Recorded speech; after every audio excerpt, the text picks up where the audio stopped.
Welcome back. Honestman here with Sister Fister, a resident punching expert. She's going to help us demonstrate this quick start guide on how to build an unarmed character in Fallout 4. Now, before we jump in, you might be asking, why unarmed and not melee? And I have a couple of thoughts on that. One is I prefer unarmed because I feel like in total I need fewer perks to complete my build, especially in the early game, because with unarmed you can completely skip blacksmith. More on that in a minute. The second reason is that the combat animations for unarmed are way more fun. Like, you're not suplexing anyone with a sword, but with unarmed,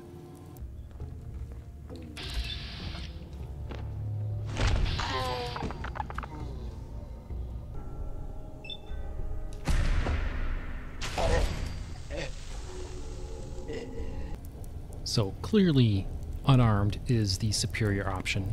Now, let's talk special score. Obviously, whether it's melee or unarmed, you're going to want a lot of strength. So I'm starting here with 8, and the goal is to get to 10 strength by character level 12, at which point I'll pick up the special book as well as the strength bobble, which will bring us to a natural 12 strength. Next is perception. We're cutting it lean here at 3. The goal is to be 1 short of lockpicking. So as soon as we get that perception bobblehead in Concord, that'll bring us to 4, which will let us get into lockpicking. Endurance, charisma, intelligence are all dump stats. We don't need those, especially early. We'll make a very late push into endurance. Check the video description for my full perk layout roadmap. Agility is our second most important special stat. We start with a 9. This is very important because this lets us get into Blitz.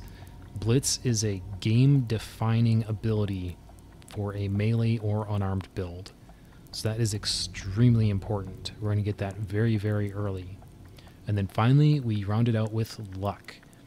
This is going to let us get into Idiot Savant. That's going to be our very first perk point. I've iterated a lot on these numbers, and I feel like this is a really good setup. For me, I think this is pretty much perfect. Obviously, for folks who aren't as keen on lockpicking as I am, then a real easy thing to do is dump perception and max strength. Totally reasonable. But I just really like the XP bump from all the locks. There's so many locks, especially combined with Idiot Savant, which we are going to be pushing aggressively. You know, the more opportunities to trigger Idiot Savant, the more value there, the faster you level. So I really like lockpicking no matter what build I'm doing. Again, your mileage may vary there. Those are sort of the pros and cons. This is my recommended layout. Enjoy your return to the surface, and thank you for choosing Vault Tech.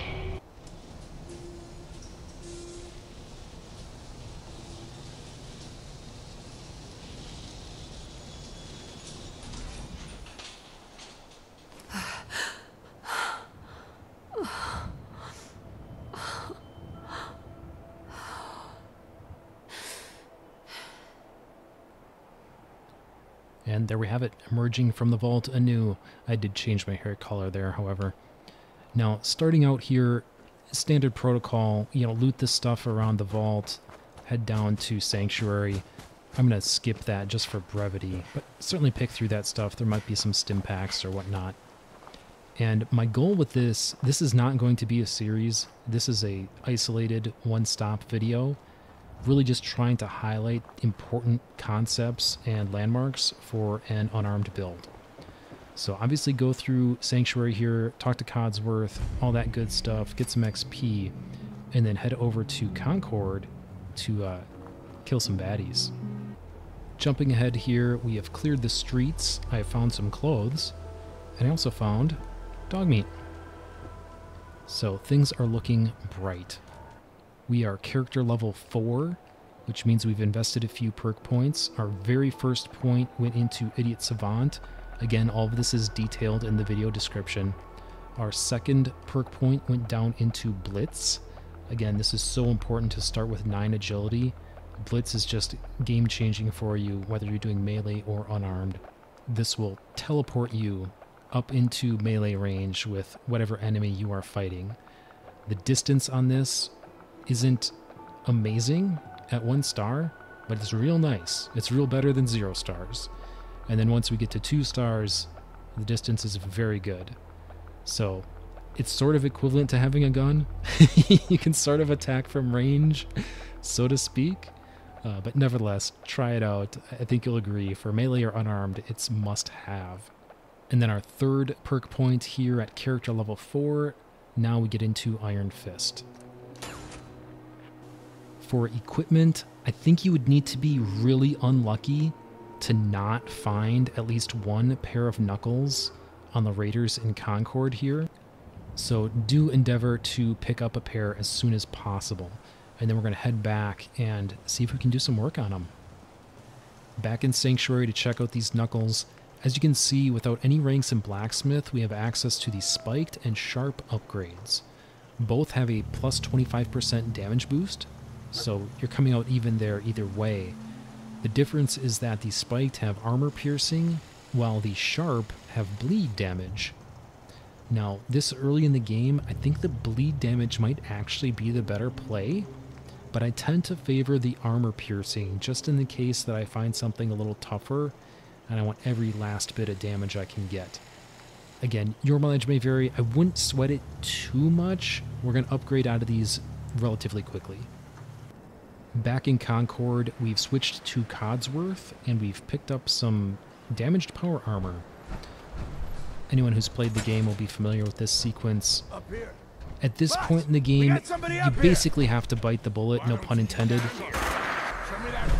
Now, if you're really hardcore, I'm sure you could maybe figure out a way of doing this section unarmed. I wouldn't necessarily recommend it, though.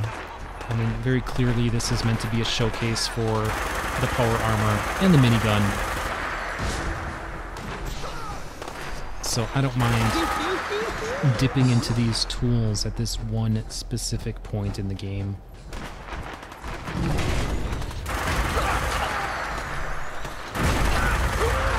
We will definitely be ditching the power armor permanently after this sequence, though.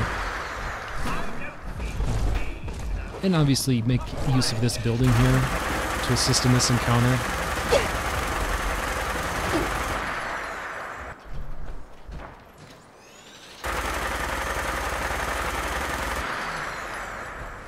There we go.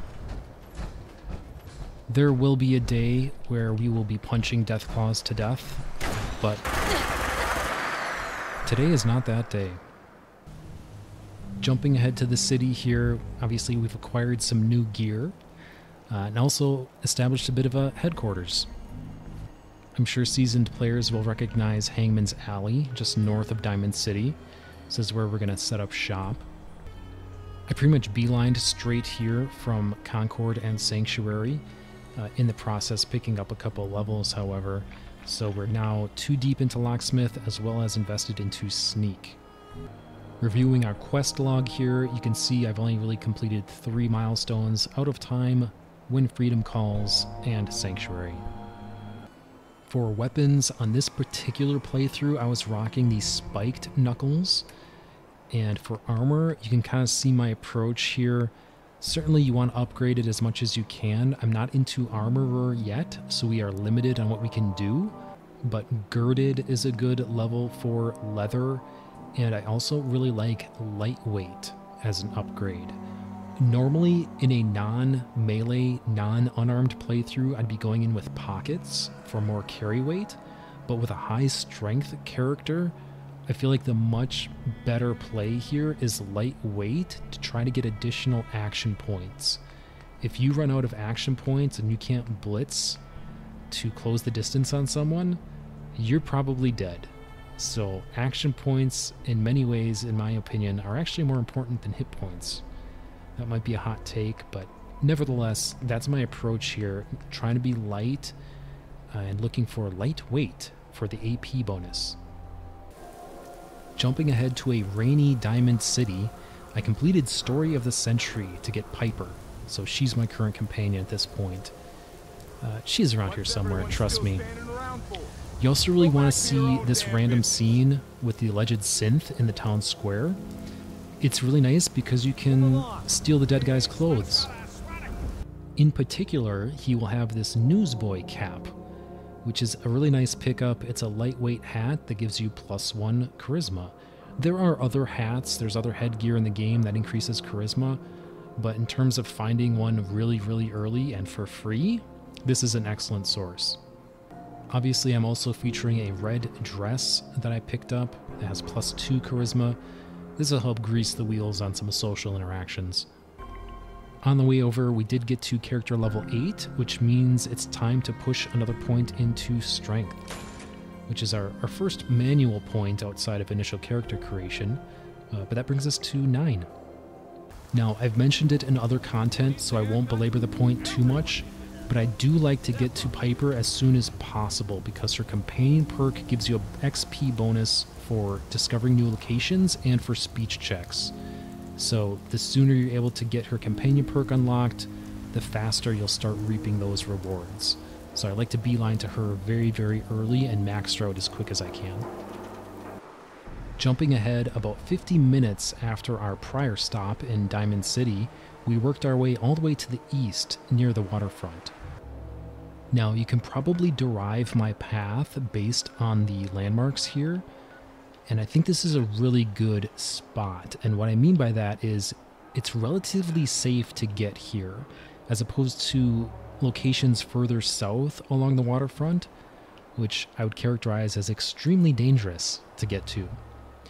And our goal here is a couple-fold. One, this is a nice park just because there's going to be rad stag, which is nice if you are on survival and need the meat, like I do.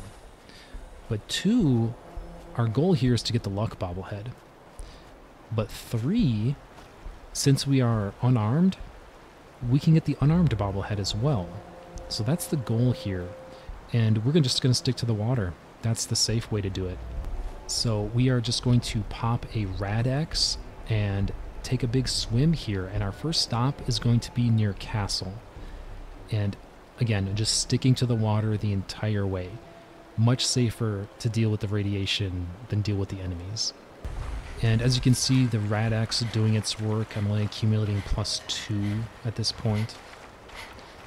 There's not going to be a whole lot to see on this swim though, so I'm going to jump ahead. And here we are. This is Castle. And we just want to hit the marker. There it is. That'll help us in the future. Next stop from here, we want to get a little southwest to about there. Once again, sticking to the water, you don't want to get too close to the shore. There's going to be some crab troubles if you do that. My first Rad X wore off halfway between Castle and this custom destination, so I'm going to re-up that. I'd recommend having at least 2 if you're treating this as a one-way trip and you're going to fast travel out. Probably more like 4 or 5 if you're planning on a round trip. And also, if you're planning on a round trip, definitely bring some rad away as well. There we go. Adam Cat's garage. And they have a fence around most of the perimeter, but you should be able to find your way in without any trouble. And they're not aggro, so no worries about combat here. And in the garage, we find our prize, the unarmed bobblehead. Perfect. Just like that. When words fail, there's always fists. With that prize in hand, our next destination is approximately here at the southern end of this island. That's the luck bobblehead. I would recommend giving the Warwick homestead a wide berth. That's going to be pretty much dead in our path due east here. I ran into some quest trouble interacting with them at this point in the game, though. So, like I said, I'd recommend just avoiding them. That's probably the safe bet. So I'm going to stick to the water and do a little semicircle here. And I suppose I should clarify, the quest trouble that I had with the Warwick homestead had to do with someone who's very important dying. But I think if you just give it a wide berth, they don't have any risk of aggroing the local fauna, and should be alive when you need them to be alive. At least that's the hope. But here is our destination, this ship.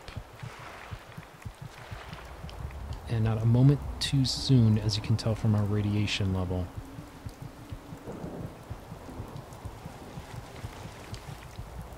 But I always forget where it is. Yeah, it's the upper level here. There. Luck, Bobblehead. Excellent. Good to go. Jumping ahead here, we are at the Museum of Witchcraft. As you can see, this location is far to the northeast. I made my way back to the city, and there's a couple different ways you could go. You could go past Bunker Hill and the USS Constitution. There's a bridge and a road here that'll take you northeast. Or you can hit the drink again and swim over to the Boston airport and then just hoof it from there. Either way, as you can see, I did not run afoul of any major locations, quite deliberately, and just tried to get here as quickly and safely as I possibly could. Our Sister Fister here is currently character level 10. As you can see, I've not completed any additional quests since picking up Piper in Diamond City. I started several, or unlocked several, but did not advance them. The quest that brings us here, however, is the Devil's Due. And we just need to listen to Private Heart's holotape. Private Heart being the dead body you find outside the museum.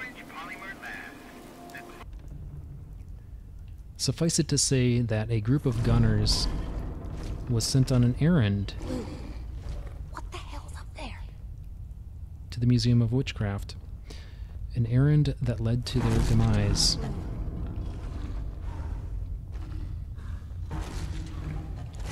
Now, the good news is, as you navigate this space, they're trying to do the super creepy thing. And I think it works, actually. But you can loot this area as needed. There's going to be some stim packs, probably some minor loot. That's the good news. The bad news is there's a giant nasty Deathclaw here. What on earth could someone have done to deserve this? Fortunately, there's some additional good news to go with that bad news, and that good news is you don't actually have to kill this Deathclaw. And it's for that reason that I think the Deathclaw Gauntlet is the best unarmed weapon in Fallout 4. Now, statistically, there is a superior weapon that is hypothetically more accessible. There's a special Power Fist that is dropped by Swan in Swan's Pond. The problem is that Swan is a super mutant, behemoth, some variation thereof at least, and your odds of killing him at this point in the game, let's just say not good. They're not good. They're not good odds. And even if you were to kill him, I would say that that weapon, that Power Fist, is only a little bit better than the Deathclaw Gauntlet. On a first hit basis, or a base strength basis, the Deathclaw Gauntlet is stronger than that legendary Power Fist. But the Power Fist has a bonus where it gets more damage on subsequent hits. All of this is to say that, like, from a pure power perspective, they're very competitive with one another. I don't think it's super cut and dry, black and white, that one's superior. And part of the reason I say that is because if you need to hit something more than twice in the first place, you're probably swinging way above your weight class and should not be fighting that thing. So I don't think the value of the legendary fist from Swan is all it's cracked up to be, necessarily. Contrasting with the Deathclaw Gauntlet, which is way easier to get and has that higher base strength, making it less likely that you need to have more than one hit in the first place. So for all these reasons, I really like the Deathclaw Gauntlet. That's why I'm trying to critical path to it in this playthrough and show you how I do it. So let's do it. Now, to advance this quest, once again, you do not have to kill the Deathclaw. All you need to do is grab the items in the bathroom around the corner. There's going to be a pristine Deathclaw egg and a holotape. There he is. And you can sort of rope-a-dope him a little here. Like so. And there's that, and there's the egg. Ha! And then we exit the front door. And there we go. We're out the front door like a thief in the night. After listening to the holotape, the quest advances, and you have the option of delivering the egg or returning it to the nest. And 2 markers will be revealed. One goes back to Diamond City, the other is northwest to return the egg to its nest. And that is the one that we want. Jumping ahead to the Deathclaw nest, it should be relatively easy to get here, honestly. More or less a straight shot. And when we drop down into the nest here, a Deathclaw spawns and stares at us forebodingly. And the idea here is that it wants you to put the egg back. If you leave here without putting the egg back, it's going to attack you.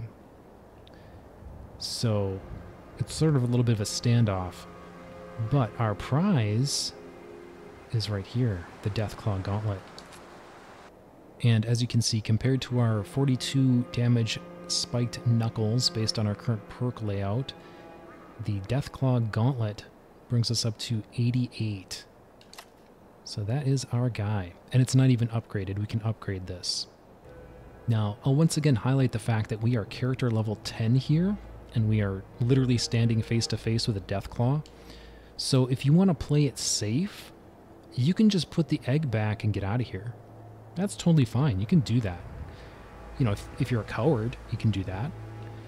But if you're Sister Fister, you don't take kindly to being mean mugged by Deathclaw like this, right? And I just like the rewards better by taking the egg to Diamond City. Now, we just want to be sneaky-like here and make sure we are hidden. And if you want to play it safe, by all means, you can do some goodies. Let's see here. I have some alcohol, which is +1 strength. We can do that.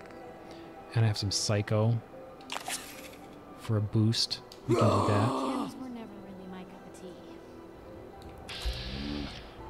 And I do have a crit here. Obviously, I'm going to make use of that. That's how we do it. That's right. And that Deathclaw meat is real good. So we're going to pick that up. There we go. Jumping ahead once again, and this is very close to our prior stop. I literally just went due west. And the goal is to get over to Tenpines Bluff. Because at this point in the game, we're going to find our good buddy here who sells stuff, Lucas Miller. I didn't mention this previously, but experienced players know that you definitely want to get your hands on some grape mentats as soon as possible, and always have some on hand when there's a big purchase in your future, as these will give you a big charisma bump, which is great for persuasion as well, but these also give you 10% better buying and selling prices. Hey, Lucas. I've got a few minutes to browse. Got plenty of stock. Take your pick. Now, the great thing about playing an unarmed or melee build is that you don't need ammunition for anything. So if you're ever thin on caps, like these 5mm rounds are just amazing. Like each one is a cap. So that's 312 caps right there. Fusion cells, if you're appropriately buffed, you should be able to get 2 caps per. You get the idea. So you can sell all this ammunition. But what we're after here is Lucas has some choice selections. The Champion Left Arm is great. This is a really nice piece for just about any build, but for a strength build that relies on strength for damage, it's great. So definitely do not miss that. That is why we made this trip. Back in Hangman's Alley, we have our loots in hand, and we want to check out this Deathclaw Gauntlet. And as you can see here, and I foreshadowed this earlier, we can upgrade the Deathclaw Gauntlet without any ranks in Blacksmith. So, 0 investment in Blacksmith, we can get to what I would consider our end game weapon. Short of finding a good legendary, that is, or short of killing Swan. We can upgrade to this extra claw. And there we go, we have our large Deathclaw Gauntlet with the extra claw. And as you can see, it's a base 99 damage. Yours would actually be a touch lower. I'm at character level 11, and I deviated from my recommendation just slightly, which means I have 10 strength, whereas normally going by the plan, it'd be 9 at this point in time. So the numbers might be a touch different if you're following along, but nevertheless, this is where you want to be. Character level 10 or 11 with a Deathclaw Gauntlet. Jumping ahead once again, this time to Bunker Hill. For quests, you can see that I've made some progress in this time. Completed Curtain Call, did some work at Vault 81, including a hole in a wall to get Kiri, and also completed painting the town. For equipment, certainly we have our champion left arm, but also do be sure to pick up some army fatigues at some point. That's another +1 strength as well to be had. And since we maxed our strength natural to 10, I circled back to Sanctuary to get the special book, and I also circled over to the strength bobblehead. So now we are sitting at a natural 12 strength, all according to plan. We are at character level 16. And 2 of those points certainly are thanks to the arm here and the fatigues. But the reason we are at Bunker Hill is because it's time for some more shopping. And once again, standard protocol applies here. Grape mentats for major purchases. The special note that I want to make here is that these last 8 minutes. And what that means is, even if you fast travel, you can get from Bunker Hill to Goodneighbor in less than 8 minutes. So you could fast travel there, or you could go on foot. That works too. It's a little more dangerous, obviously. But either way, you can cover both of these locations in 8 minutes. So with a single grape mentats, you can cover 2 big purchases, and that is our goal here. So we switch into our charisma outfit, pop our drugs, and then we talk to Deb here. And what we want here, this Black Ops chest piece is amazing.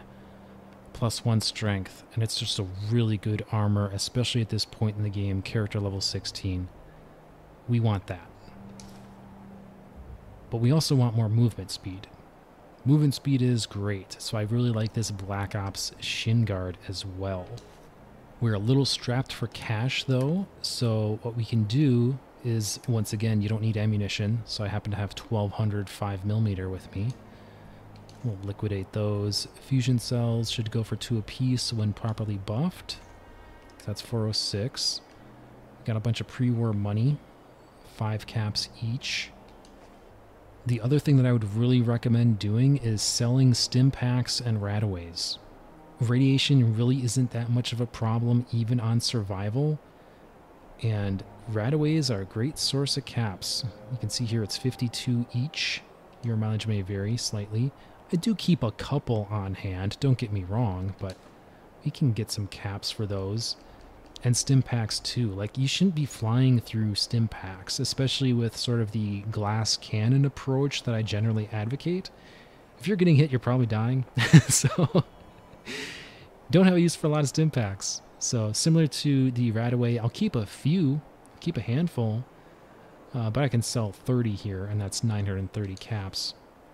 Obviously, you can also sell firearms you don't need. You know, I brought a couple miniguns, a couple missile launchers, and don't forget about those pesky wedding rings, right? We don't really need those. Can give those to Deb, and we're good to go. Proceeding to Goodneighbor as quickly as possible. Got some good deals. I've got a few minutes to browse. Everything's guaranteed to last. Until it doesn't.